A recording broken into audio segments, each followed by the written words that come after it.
Okay. I have friends who have gone abroad and done degrees, postgraduate degrees, and first-class postgraduate degrees in other parts of the world, and they've first degrees. Yeah, no, not first degrees. I'm talking about people who've gone and done.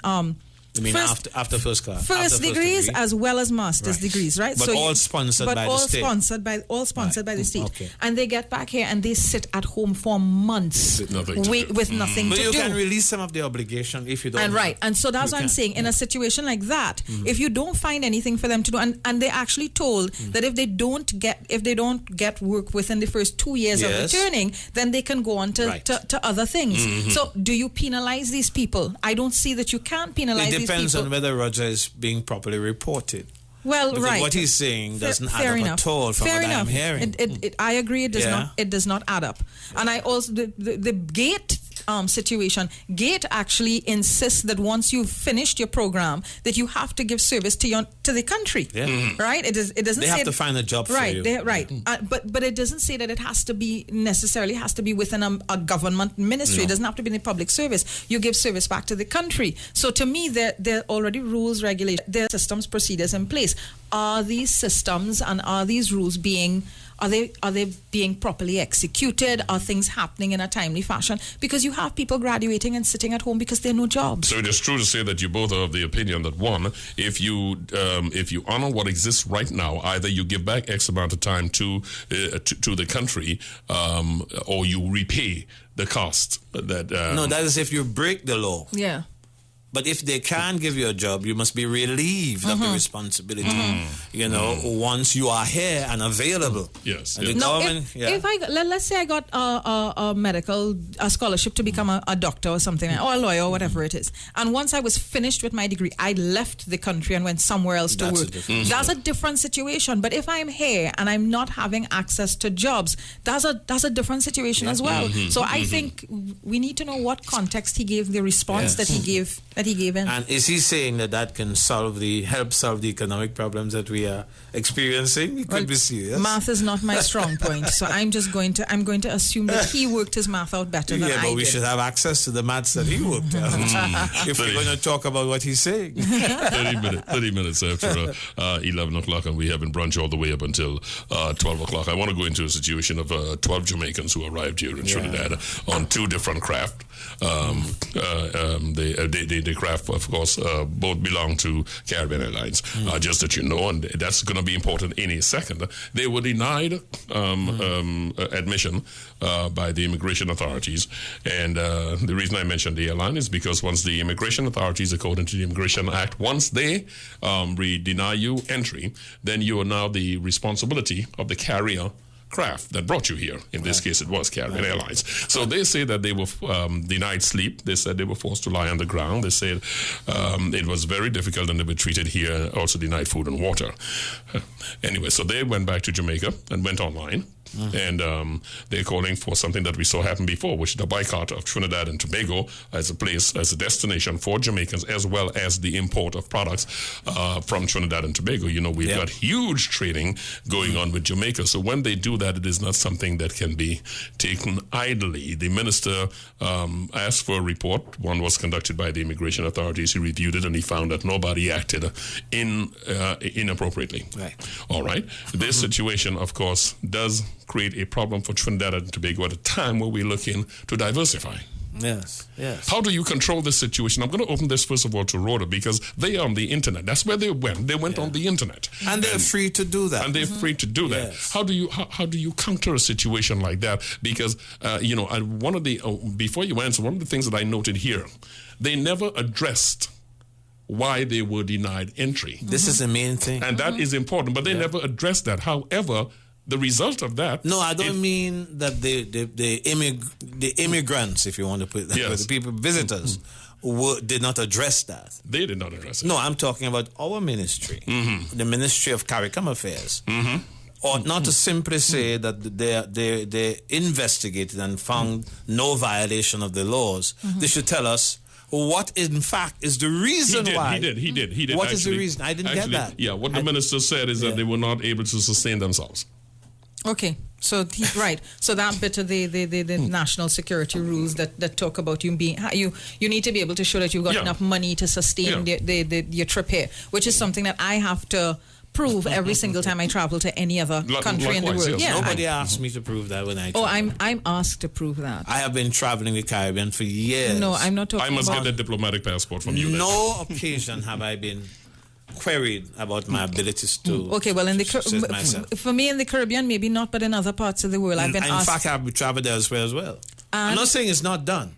I'm just saying it's a little strange that nobody has queried my ability to. But that's the purpose of travel insurance. No, they probably have the information, and probably when they looked at my state of affairs, they didn't need to talk to me. But again, maybe that's what happened. Maybe that's what so maybe there's a bit of profiling there. But there's a bit of profiling. So when I travel, I've got to provide travel insurance, and when I provide travel insurance, one of the things that travel insurance actually says is that it has insured me up to this amount of money so that I can actually sustain myself. Have the immigration authorities ever questioned you on that? Questioned me in other parts of the world? Yes, they have actually asked questions. They've asked you questions like, do you have a credit card? Do you have, how much money that you're traveling with? That sort of thing. Wow. Yeah, you ask questions. Never happened to me. Well, maybe you look like the right sort of person, and maybe I don't look like the right sort of person. Maybe there's profiling, as you said. Yeah, so not that I go out of the country without the ability to manage. I mean, I'm able to manage, but that's from my perspective. Right. But there has been no basis so far as I know to question that. So in the case of is how many? 10 people? 12 people. Also. 12 visitors from Jamaica. And they didn't come as one group. Yes, as two groups. Yeah. Is it two? Two arrivals, yes. Two arrivals. So the ministry, and I don't doubt the ministry, probably had evidence that these people cannot mind themselves. And therefore, they're going to rely on other people and probably not going back. They're probably coming to stay illegally. Maybe that's the whole idea. Coming to stay to work without having proper CSME documents. Now, I do not want to jump to conclusions. No. What I will say is this: Minister Moses functions in two ministries, Foreign Affairs, and he also functions in National Security. That's correct. Right? So it behooves him, I think, to be a little bit more clear with the population. This is what I was going to say. Right? Because I suspect that it's a national security issue here as well. And then, of course, linked to CARICOM, issue. And it cannot be solved only at the level of government. No, it can't. Which is why we have social media. Right. And therefore, when he asked a question up front, how do you counter the charges being made by the denied visitors? We took the time. Took the time to go through, explain to our callers the backdrop of this. But it doesn't matter what happened in the backdrop. Yes. What happened is what they're calling for, Rhoda. You're the one on the internet all the time. You're a blogger. How do you counter a situation like this? You need to have a ministry with social media managers that are savvy enough to get that information out there so that the population understands. Okay, these are the laws. These are the real issues. This is what customs and immigration dealing up with on a daily basis. People who are coming in as visitors and then eventually going on to become workers. And so, of course, that means that you want to have transparency where statistics are involved. We need to have a sense of, I don't want to target Jamaicans here at all, but we need to have a clear sense of how many people come here first as visitors, as tourists, and then end up filtering their way into the underground economy as under-the-counter workers. How many undocumented workers do we have here, and what countries are these undocumented workers coming from? There are two things I want to deal with here. One is Professor Dr. James asked a moment ago exactly what was said. Moses said specifically, I quote, he said he found the immigration officials took the appropriate action as the visiting Jamaicans had failed to show their ability to sustain themselves in Trinidad and Tobago. Right. Just to be clear on that. And now we go back to the Rhoda issue and the internet. I think it is a high point, a very good advice. It is very good advice, a very good piece of advice to the government for attention to be paid to having a social media department up there to do exactly as you said. Because my call to New York yesterday was a simple one. I was talking about the cricket, and the next thing I heard, I'm talking to a Jamaican, and I heard, oh, y'all treating me bad again.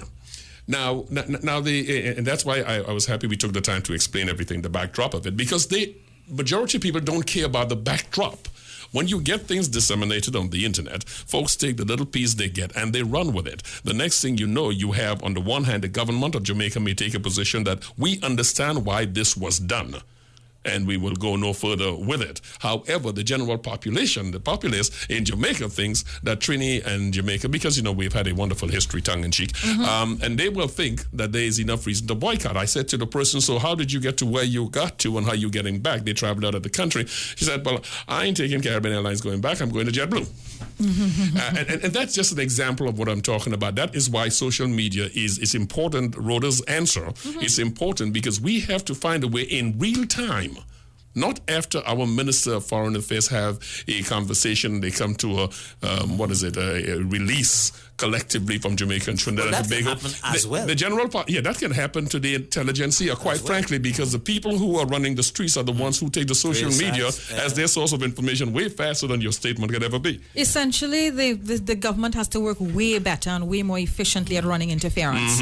And they have to run interference not with propaganda, they have to run interference with facts and with details and with information. And it has to be done in extremely digestible nuggets of information. Yes, beautifully said. Nuggets of information. I love that. I concur 100%. I don't know who I have to talk to in the government anymore because I've gotten frustrated and fed up as somebody who looks on. Keep talking. Not only that, but government has to make sure, that is to say, the government has to make sure that people on the street have information. But I also think that the Jamaican government has been a little bit irresponsible here because I suspect that their government is well aware of whatever it is our government is aware of, so that there's been communication at that top level, and they've made that doesn't make them irresponsible. No, it is irresponsible. You know why it's irresponsible? Why? The point of a government is to keep its citizenry informed.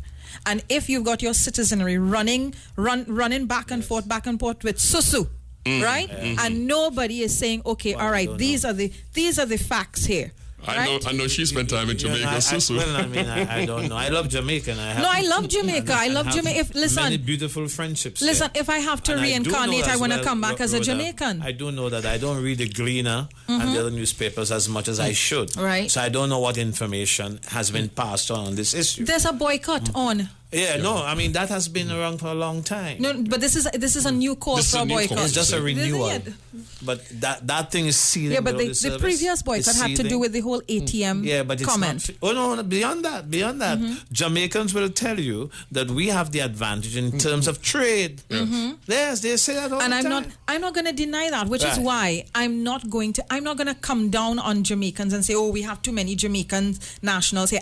Because my thing is, once they are here as documented CSME visitors, that's great, that's fine, because it allows for that. Let's say that, right? Of course I'm saying that. My issue here is, if both governments are aware of the details of the situation, then it behooves both governments. Of them should publish. Both governments. And the question is, I don't know enough of what either government is doing. And I take your point again about government going on social media. All I was saying is that that's not enough. You've got to get down to the man in the street. The man in the street, doctor, is going to be on that social media. Well, not everybody, by the way. No. The bottom line is the majority of the populace right now, because of that nugget comment you like, they are headline driven. And they find that headline piece of information coming off the social media. They're not buying a newspaper. There are lots of people who are not on social media, but they are passing on information. But the 18 to 45 demographic is who is on social media,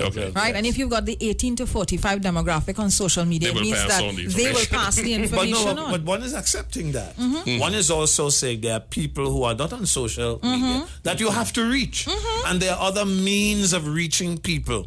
So I'm saying, apart from the social media, you must consider that there are other people who are reachable in other ways, because it's an important issue. It is. Because we are talking about a Caribbean civilization. Exactly. And we cannot so act as to give our brothers and sisters the impression that we have been unfair when we were abiding by the law. And that's exactly why we say we've got to find. That's the point that I'm trying to make Precisely. It is 18 minutes away from the top of the hour, by the way. I've got champions lined up by you have champions lined up. DJ You hear Bravo. what's going on the field there right now? No, I'm about to tell them it's... wickets are down. Wickets are down. You are hearing that It's already? 11 for 3 after 2.4. Wow. 11 for 3. West Indies replying. Right now it's stressing, West Indies replying to 142. So who are the batsmen out? Gale is out. Simmons is out, and I forget who's the third person out.